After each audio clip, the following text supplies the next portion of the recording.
Tomorrow marks the 25th anniversary of the massacre of thousands of Bosnian Muslims by Bosnian-Serb forces in Srebrenica.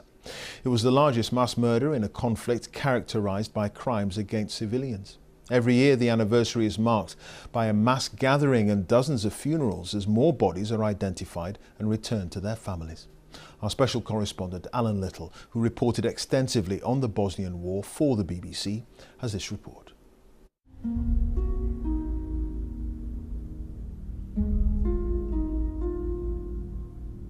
It was the worst atrocity on European soil since the Nazis.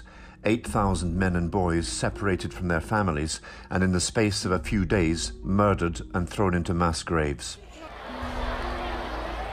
A United Nations peacekeeping force not only failed to stop it, it actively handed over thousands of Bosnian Muslims to their killers, led by the Bosnian-Serb commander Ratko Mladic. The shared international shame of that echoes down the decades. It is not as if we didn't know it would happen. Many saw it coming, for mass murder had been part of the Bosnian-Serb military campaign for 3 years before Srebrenica, a campaign they themselves called ethnic cleansing.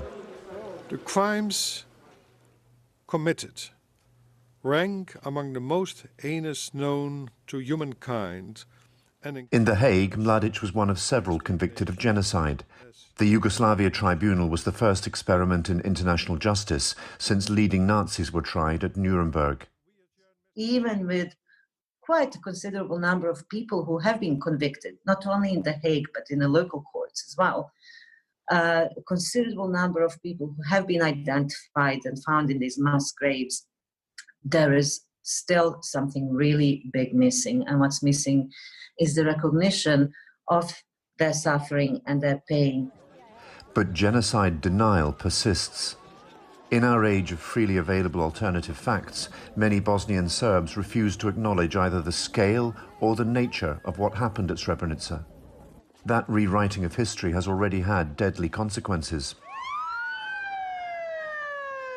Last year, a white supremacist murdered 51 Muslims at Friday prayers in New Zealand. In the minutes before the murders, he'd been listening to a song glorifying the Bosnian Serb leaders convicted of genocide.